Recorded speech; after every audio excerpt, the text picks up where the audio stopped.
What's up, guys? The vast majority of big name free agents have found new homes. So now's the fun part, when we all get to analyze the moves and determine which teams did it right and which teams failed. Even though plenty of these deals will wind up flopping, you have to credit those teams that at least took a shot at trying to improve their roster. At the very least, they'll be able to tell their fans that they tried to make some necessary upgrades. It's more than you can say for those teams who totally fell asleep during free agency. I'm Jason Biondo, and today we present 10 free agent signings that teams totally missed out on. Don't forget to subscribe to TPS and put on your notifications, because we post videos every single day. Every day's a new video. So subscribe. Make sure to comment your video ideas down below, because we'll be looking, and if we pick you, you get a shout out. So comment down below. Number 10, Pittsburgh Steelers, Tyrell Williams. The Steelers finally ended the drama and traded away the league's best receiver Antonio Brown to the Oakland Raiders. Now Pittsburgh doesn't usually spend a whole lot in free agency, but they could have easily found quality pass catchers to replace Brown for very reasonable prices. Former LA Chargers receiver Tyrell Williams would have been a tremendous add, for example, but instead the Raiders inked Williams to a 4-year contract worth $44 million.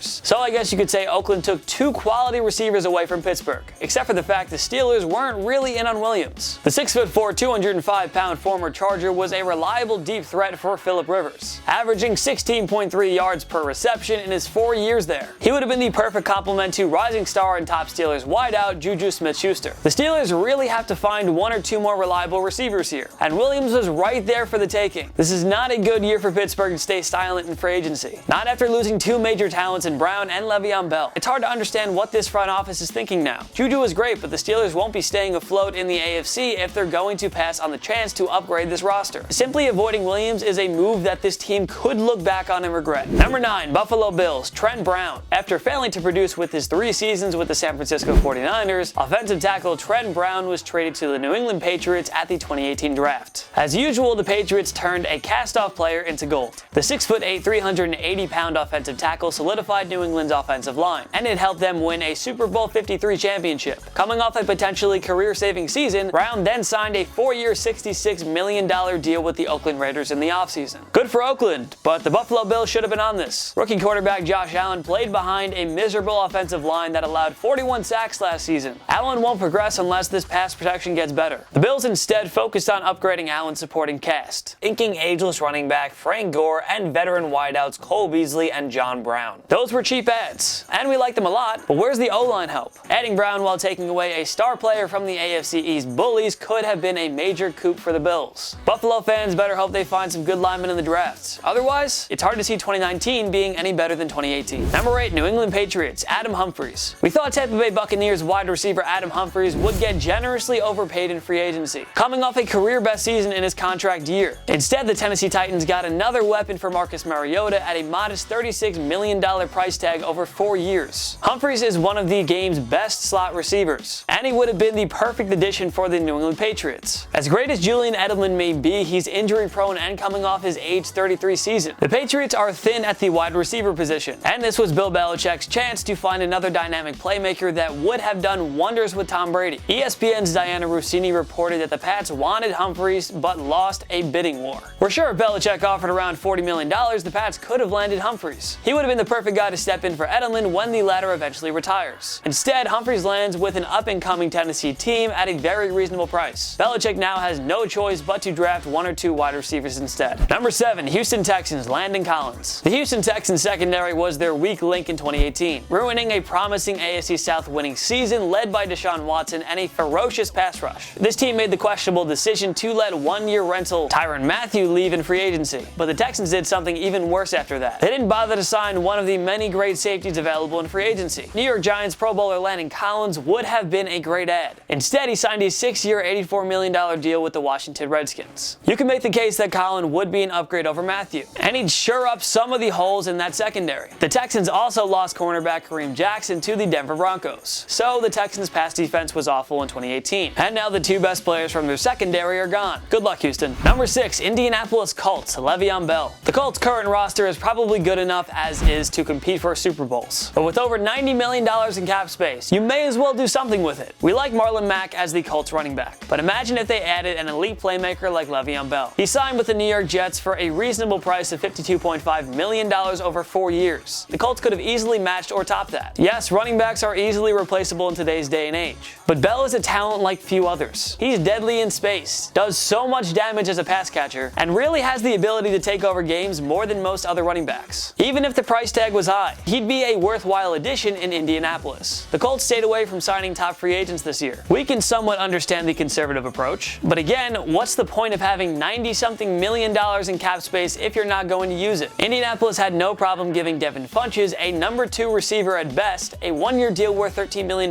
So why were they not willing to pay Bell around $13 to $15 million per season? Bell and Mack could have done so much together in that backfield, but maybe it's just because Bell's a little bit dramatic. The Colts will be just fine in 2019, and they have enough playmakers on offense, but we just think Bell is too good of a playmaker for them to have ignored here. Number 5, Oakland Raiders, Ndamukong Suh. John Gruden prioritized fixing the Raiders offense this offseason. He inked offensive lineman Trent Brown and wide receiver Tyrell Williams, and traded for star wideout Antonio Brown. And with bundles of cap space, the $100 million coach could have easily dipped his toes into a free agent class loaded with pass rushers. Veteran Pro Bowl tackle Ndamukong Suh could have been a great addition to this defensive line. Suh has cleaned up his attitude and could have been a wonderful addition to this rebuilding team. Gruden loves character players, and Suh would have fit the mold perfectly. Suh isn't the same elite player we saw all those years in Detroit, but he's an effective run stopper and can still pressure the quarterback up the middle. And he could have been had at a fairly decent price. Why just sit on all that cap space? Yes, Gruden has a bundle of picks in the 2019 and 2020 drafts, but wouldn't it be nice to add 1 or 2 pass rushers in free agency, then use those picks to address the other needs? Gruden could have done so much better here. Oh well, John Gruden. Number 4, Cincinnati Bengals, Trey Flowers. You know it, death taxes and the Cincinnati Bengals spending nothing but a few pennies in free agency. That sums up their ownership and management pretty well. No wonder this team is headed for perennial last place finishes in the AFC North. Even with Geno Atkins, the Bengals had one of the NFL's worst pass rushers in 2018. The team totaled just 34 sacks on the season, which ranked 28th in the NFL. With Lamar Jackson, Baker Mayfield, and Ben Roethlisberger in the division, adding another pass rusher would have been huge for the Bengals. But honestly, I don't even think that would have helped. They're like screwed no matter what.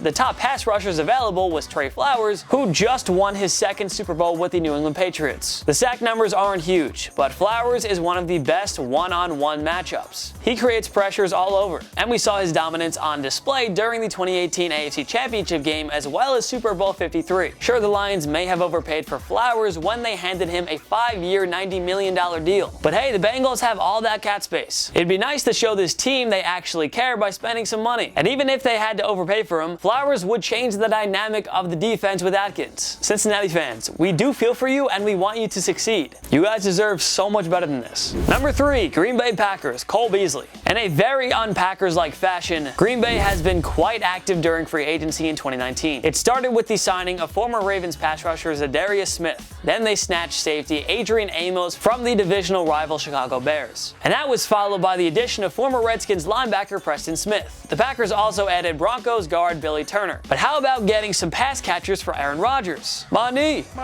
We love how they made the effort to improve their defense, which definitely needs a lot of help. But it's also fair to say that A-Rod could use some help on the other side of the ball, and Cole Beasley would have provided just that. With Randall Cobb hitting the free agent market, the Packers find themselves with a glaring hole at the slot receiver position. Cobb's game was clearly declining, so Beasley would have also been a nice upgrade there. Not to mention the fact that adding another veteran wideout alongside Devontae Adams would have helped take the pressure off of all those other receivers the Packers currently employ. Yes, their defense should vastly improve in 2019, but missing out on Beasley could easily result in another frustrating year for Aaron Rodgers and the Packers offense. Number 2, San Francisco 49ers, Earl Thomas. The 49ers are kind of like the Cleveland Browns and Indianapolis Colts right now. They're an up-and-coming team with so many young studs and a plethora of salary cap space. We like the Telvin Coleman signing, but the 49ers needed to address the secondary. They already plucked Richard Sherman in free agency from the rival Seattle Seahawks a year ago, and they could have reunited him with another member of the Legion of Boom here. The 49ers are more than set on offense now, and the pass rush looks dangerous with Solomon Thomas and DeForest Buckner. Just imagine if they had added a Pro Bowl safety to patrol the secondary with Sherman, whom Thomas had a great working relationship with. Instead, the 49ers saw Thomas sign a 4-year contract worth $55 million with the Baltimore Ravens. That's a fair deal for one of the league's premier defensive players. The 49ers will undoubtedly be playoff contenders in 2019 and beyond. But they're just that one player away on defense from being a Super Bowl caliber team, and they let a guy like Thomas get away. Number 1, Miami Dolphins, Nick Foles. The Dolphins might be in a worse position than just about any other NFL team. They're not quite good enough to contend for a playoff spot, and definitely not for a Super Bowl, but they're also not bad enough to land a top 5 pick in the draft. Replacing Ryan Tannehill is an easy call, and Miami could have found their solution in free agency. Super Bowl 52 champion and MVP Nick Foles was the best quarterback on the market, and you have to think he would have considered South Beach. Personally, I mean, I'm sure he was just like, nah, Jacksonville, but who knows. Instead, the Dolphins saw another Florida-based team, the Jacksonville Jaguars, land Foles on a 4-year contract worth $88 million. The Dolphins lost out in the Drew Brees sweepstakes in 2006 and the Peyton Manning race in 2012. This was their chance to make up for it and land an above-average quarterback that could have taken them to another level. Instead, the Dolphins put themselves in a very bad position. They could take a quarterback in the draft, but the few quality QB prospects might be gone by the time Miami picks. Plus, this is a very weak draft class for signal callers. Miami probably just had to offer a longer term and plenty more cash to pry Foles away from Jacksonville. But they looked past it and will continue to search for Dan Marino's true replacement. Good luck, Dolphins. You botch it every year in free agency, and you just did it again.